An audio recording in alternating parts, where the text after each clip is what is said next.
December. So 27 December. I don't even know, it's like 20 degrees outside. We got about a 3 or 4 degree wind, so we're past most of the cold. We had about -4 and about -28 to 30 with the wind chill. So we had to do a lot of stuff. We moved our boys, the wild boys down there, out of the woods. We've been moving them along that tree line there to help clear the woods out. But with the winter and everything else, there's not a lot of vegetation. So, and for whatever reason, they seem to just have the magic to get out of the electric pig fence. So we moved them up here and put them in that pen, but that was their pen from when we had them earlier. So I had to go out and cut. If you look out here, there's not much tall grass left, but you can kind of see right there, there's some tall grass.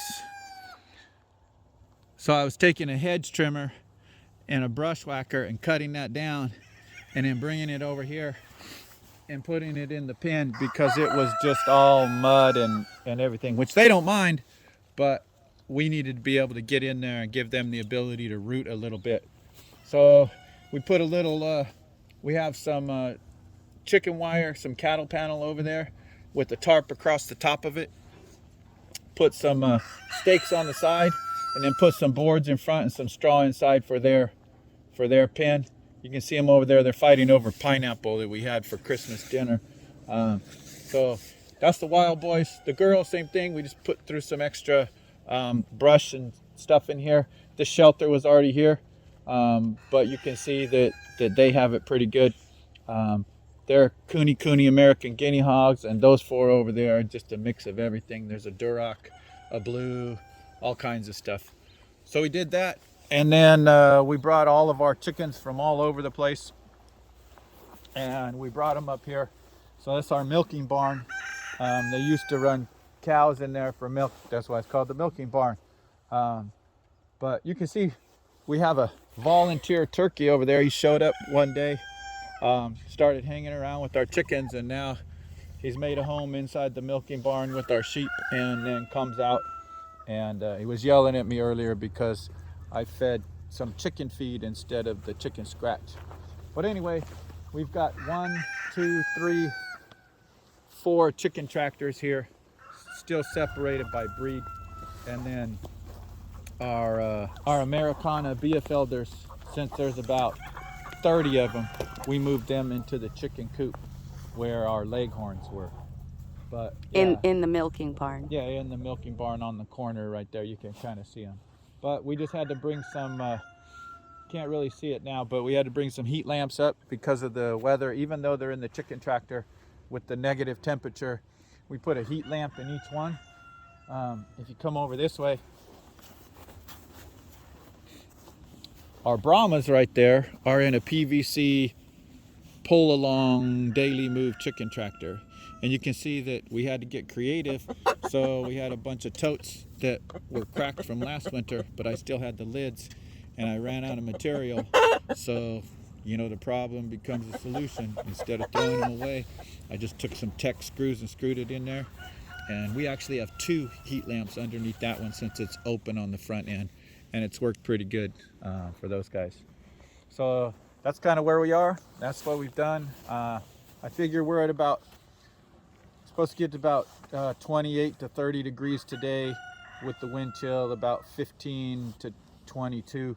So I'll probably move the sheep out today because next week it's going to be 65 degrees. Yay, it's a Hawaii heat wave. Yeah, well, I'll move them back in. I had them divided out there in front of that building into, they've already been into 2 of the small separated pastures, but from that tree line over to that tree line, I'll put them in that bigger pasture and they'll stay there for about a week or 2. And that'll be for about a month of rotation on the grazing. And then I'll move them into this other side. But that's kind of where we are. Who knows what January is going to bring and February, but we'll just keep doing exactly what we can do for the animals, and hopefully we're good stewards. So comment, don't comment, tell us what it is. God is good. We love this either way, right?